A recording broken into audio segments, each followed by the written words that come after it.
Selamat datang kembali di pembelajaran kimia. Pada pertemuan kita kali ini kita akan membahas kimia unsur golongan gas mulia. Golongan 8A atau golongan 18 disebut juga dengan golongan gas mulia yang terdiri dari unsur helium, neon, argon, kripton, xenon, dan radon. Gas mulia. Penemuan gas mulia dimulai pada tahun 1785 di mana seorang ahli bernama Cavendish berhasil menemukan bahwa sebagian besar bagian dari udara tidak bereaksi sama sekali walaupun sudah melibatkan gas-gas atmosfer. Lalu pada tahun 1894 Rayleigh dan Sir William Ramsay berhasil menemukan spektrum yang kemudian diberi nama argon. Pada tahun 1895, Ramsay berhasil mengisolasi helium pada saat gerhana matahari total berdasarkan penemuan dari Jensen pada tahun 1868. Jensen menemukan spektrum helium dari sinar matahari berupa garis kuning. Dan pada tahun 1898, Ramsay dan Travers memperoleh zat baru yaitu kripton, xenon, dan neon. Pada tahun 1900, radon ditemukan oleh Friedrich Ersdorf yang menyebutnya sebagai pancaran radium. Nama radon sendiri baru dikenal pada tahun 1923. Pembuatan unsur gas mulia sendiri baru ditemukan pada tahun 1962. Pembuatan unsur tersebut diawali oleh seorang ahli kimia yang bernama Neil Bartlett. Linus Pauling telah meramalkan keberadaan kripton heksafluorida, xenon heksafluorida, dan mengantisipasi sintesisnya. Pada tahun 1932, seorang fellow riset KY di laboratoriumnya tempat Pauling juga bekerja berusaha mempreparasi senyawa gas mulia. Alih ke kelimpahan gas mulia di alam. Umumnya gas mulia terdapat banyak di udara. Berikut ini ditampilkan tabel kelimpahan di alam untuk unsur-unsur gas mulia. Unsur gas mulia yang paling banyak terdapat di udara adalah argon, tetapi helium merupakan unsur terbanyak di alam semesta yang diproses dari gas alam, karena banyak gas alam yang mengandung helium. Radon adalah unsur yang paling sedikit jumlahnya di atmosfer atau udara, dan sekalipun ditemukan akan cepat berubah menjadi unsur lain, karena radon ini bersifat radioaktif, dan karena jumlahnya yang sangat jarang pula, radon mendapat julukan gas jarang. Untuk sifat-sifat gas mulia secara umum, yang pertama tidak berbau dan tidak berasa, kemudian mempunyai titik didih dan titik leleh yang sangat rendah, kemudian jari-jari atomnya sangat kecil, mempunyai elektron valensi 8 dan khusus untuk helium elektron valensinya 2 sehingga sudah stabil dan sukar membentuk senyawa dengan unsur lain. Gas mulia terdapat sebagai molekul monoatomik. Kita lanjut ke sifat fisisnya. Gas mulia memiliki gaya tarik-menarik antar molekul yang lemah sehingga memiliki titik leleh dan titik didih yang rendah. Pada keadaan standar, gas mulia berupa gas monoatomik. Seiring dengan makin bertambahnya jari-jari dari satu periode ke periode selanjutnya, bersamaan dengan bertambahnya jumlah elektron, maka energi ionisasi gas mulia lebih besar dibandingkan dengan golongan lainnya.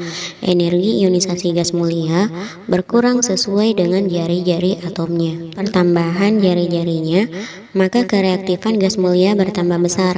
Hal ini disebabkan daya tarik inti terhadap elektron semakin berkurang, sehingga elektron terluar semakin mudah tertarik oleh atom lain. Walau demikian, unsur gas mulia hanya dapat berikatan dengan unsur yang sangat elektronegatif, seperti fluorin dan oksigen. Secara umum, manfaat dari gas mulia sebagai berikut.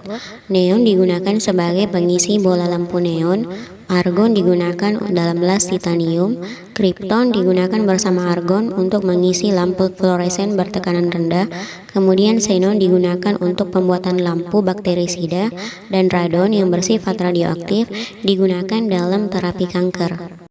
Setelah membahas sejarah, sifat-sifat, dan kegunaan gas mulia secara umum, kita beralih ke pembahasan unsur-unsur gas mulia satu per satu. Nah, kita mulai ke unsur gas mulia yang pertama, yaitu helium. Helium dengan nomor atom 2 dan nomor massa 4 dengan simbol He merupakan satu-satunya unsur di gas mulia yang memiliki elektron valensi 2 dan mengikuti aturan Doplet, berbeda dengan unsur-unsur gas mulia yang lain yang mengikuti aturan oktet. Penemuan helium diawali dengan penemuan Janssen yang menemukan bukti keberadaan helium pada saat gerhana matahari total tahun 1868 ketika dia mendeteksi sebuah garis baru di spektrum sinar matahari. Pada tahun 1895, Ramsay menemukan helium di mineral cleveted uranium. Rutherford dan Royce pada tahun 1907 menunjukkan bahwa partikel-partikel alfa tidak lain adalah nukleus dari helium. Helium bisa didapat dari hasil disintegrasi radium berdasarkan reaksi berikut.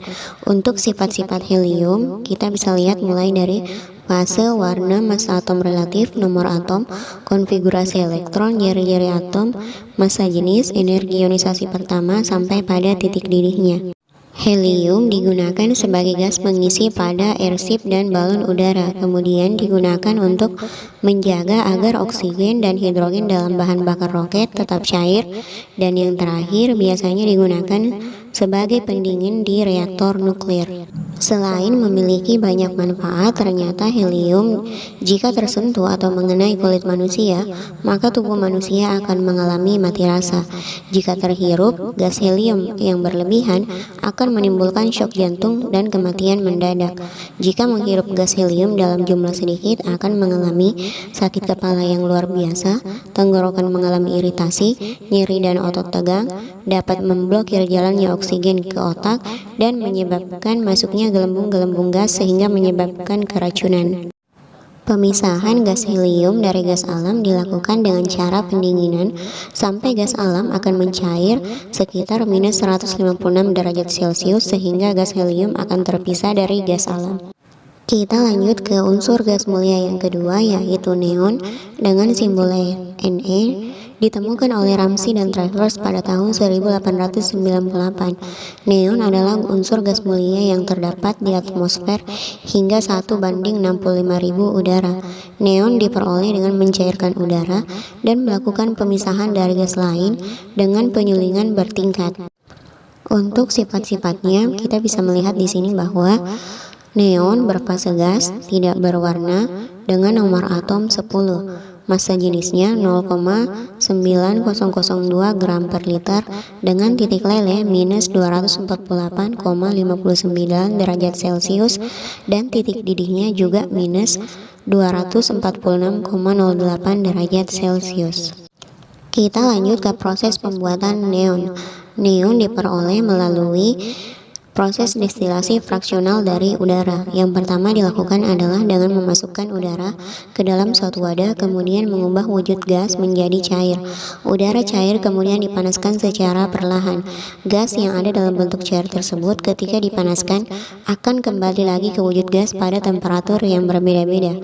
Bagian dari gas dalam wujud cair yang kembali ke wujud gas pada suhu minus 245,92 derajat Celcius adalah gas neon. Dalam kehidupan sehari-hari, neon biasanya digunakan sebagai bahan pembuatan lampu-lampu dan tanda iklan atau papan reklame. Kemudian digunakan sebagai penangkal petir, dan yang ketiga digunakan untuk mengisi tabung televisi. Akan tetapi, jika tidak digunakan secara berhati-hati, ternyata neon bisa menyebabkan berbagai gangguan kesehatan, seperti yang pertama, menyebabkan sesak nafas, yang kedua, menyebabkan radang dingin, bila terhirup dalam jumlah besar akan memicu pusing, mual, muntah, kehilangan kesadaran, dan kematian. Dalam ruangan tertutup, bisa mengurangi konsentrasi oksigen di udara. Kita lanjut ke unsur gas mulia yang ketiga, yaitu argon dengan simbol Hr, nomor atom 18, dan nomor massa 39,98. Sejarah penemuan argon dimulai dari kimiawan Inggris Henry Cavendish yang menunjukkan bahwa udara mengandung gas lain selain nitrogen, oksigen, dan karbon dioksida. Pada tahun 1894, ilmuwan Inggris Lord Rayleigh dan Sir William Ramsay mulai menjalankan percobaan pada gas-gas lain di udara. Mereka akhirnya menemukan argon serta bagian dari gas mulia lainnya. Untuk proses pembuatan atau ekstraksinya, argon umumnya dibuat dari penyulingan bertingkat udara cair karena atmosfer mengandung 0,94% argon. Selain itu, argon juga dihasilkan dengan memanaskan udara dan kalsium karbida. Nitrogen dan oksigen di udara akan diikat oleh kalsium karbida sehingga memperoleh argon.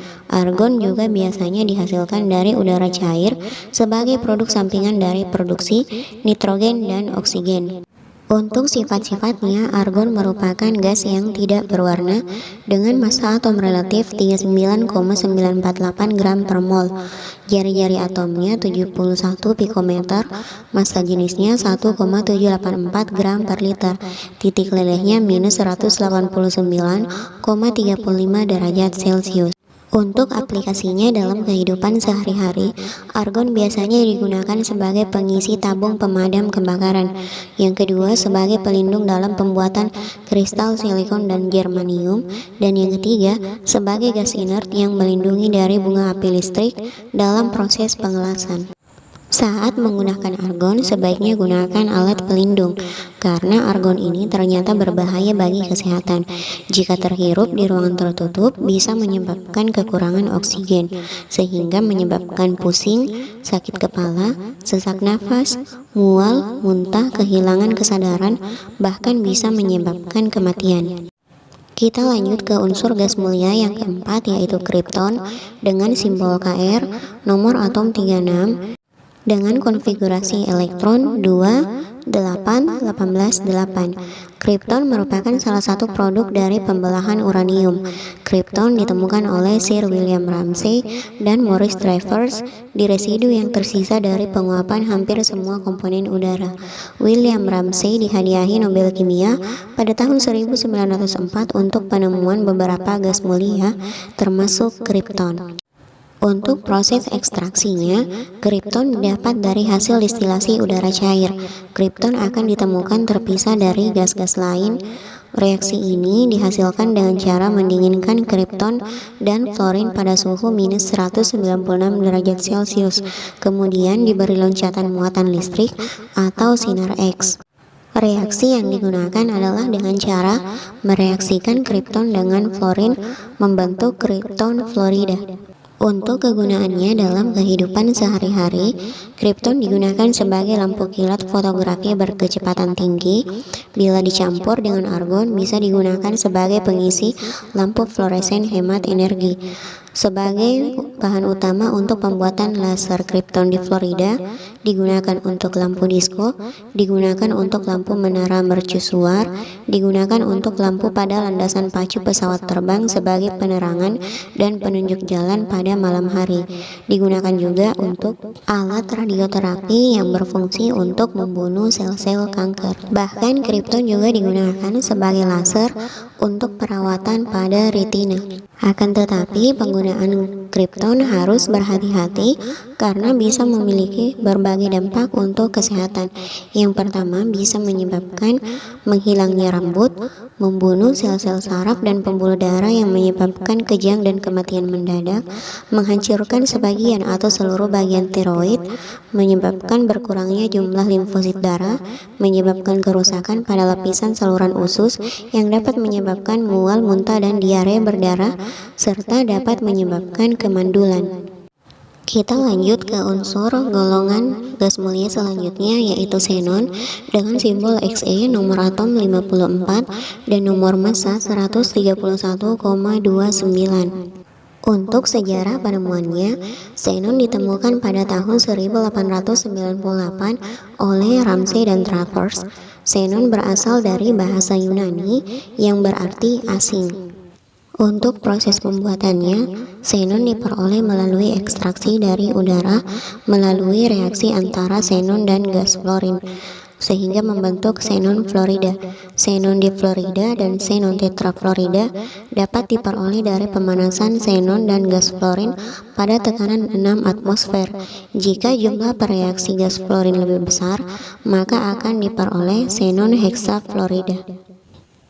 Untuk sifat-sifatnya, xenon merupakan gas yang tidak berwarna dengan massa atom relatif 131,29 gram per mol.